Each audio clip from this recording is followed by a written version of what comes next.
大家好，我是韩博。今天我们来讲一讲钢琴演奏技巧中比较重要的一个技术，就是八度的演奏。我们今天会用车尔尼740的第49课做例子来讲一讲如何练八度。那简单的来说呢，八度的演奏技巧有以下4个重点：手腕的放松、手指的支撑、指法的运用和方向的掌控。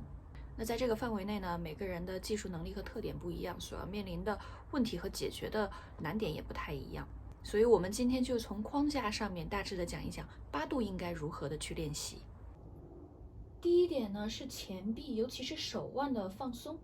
我们第一步先来找手腕放松的感觉，可以想象自己在拍皮球，每拍一下的这个动作呢都是有弹性的，而不是僵硬的。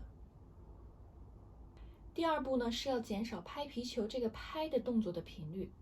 想象一下，一个皮球如果被拍了一下，在地上弹了一下，剩下的那几下都是反弹的力量在地上弹的，而不是人为的去又拍了好几下。我们弹八度的时候也要用这种借力的方式。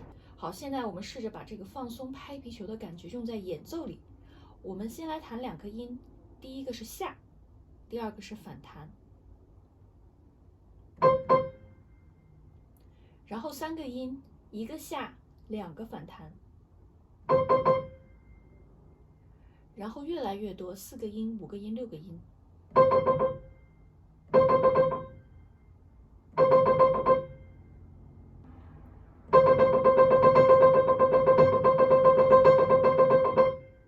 第二点呢是手指的支撑。八度一般情况下会需要听2头的最高音和最低音，也就是说在弹的时候，大多数情况下5指的音会比较重要。这个时候呢，我们的手指的支撑重心，也就是这个手背，可以稍微往5指的地方倾斜一点点。手指的支撑还有一点要注意的是，1指到5指之间的框架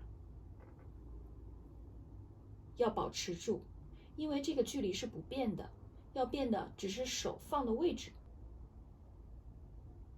第3点是指法的合理。如果不是重复音八度，而是一串不同的音的话，那我们遵循的原则就是2个都是白键的时候用1/5，2个都是黑键的时候用1/4。比如说有白键有黑键的时候，我们可以这样弹，而不是用1/5、1/4这样的指法，会让我们的八度演奏速度快很多。第4点呢是方向的判断。在手腕放松、保持好手的框架之后呢，我们要进行的就是脑子里对一串不规则的八度音的方向的良好的理解。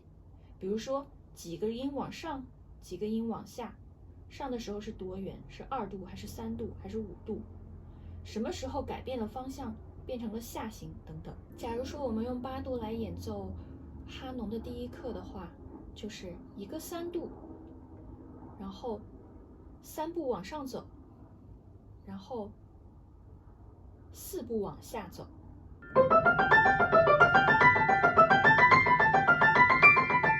在方向的判断上，我们还有一个更深层次的认知，就是除了左右的方向，还有上下的方向。因为我们的手腕是放松的，所以手腕的方向是有右上、左下、画圈等方向的。所以在慢练的时候呢，就要对手腕的方向有一个清楚的认知和安排。那我们现在就用740的第49课来讲一讲，怎么把这些需要注意的地方运用在练习之中。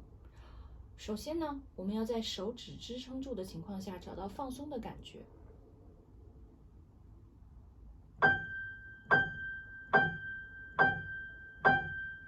好，第2步呢是减少拍皮球的频率，先1个音带1个音，然后1个音带2个音，带3个音，最后带一串。然后呢，我们看到这一串音里面有黑键有白键，所以要注意的是，黑键的时候要用1/4，白键的时候要用1/5。下一步呢，在我们把这个手指的支撑摆好，的情况下，记好手指状况下这个距离的感觉，然后我们就开始练习在保持框架的情况下找单音。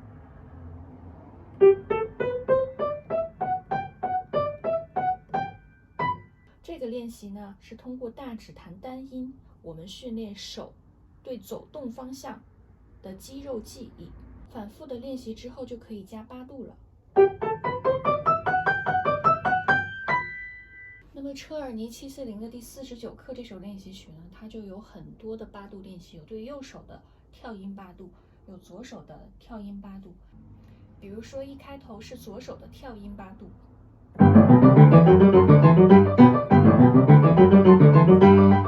后面呢还有右手的跳音8度，再连接回左手的跳音8度。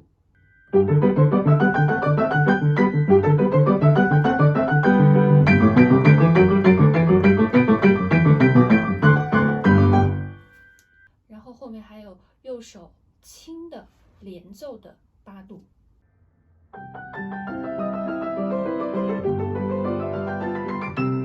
好，那我们这期的分享就到这里了，有问题欢迎给我留言，拜拜。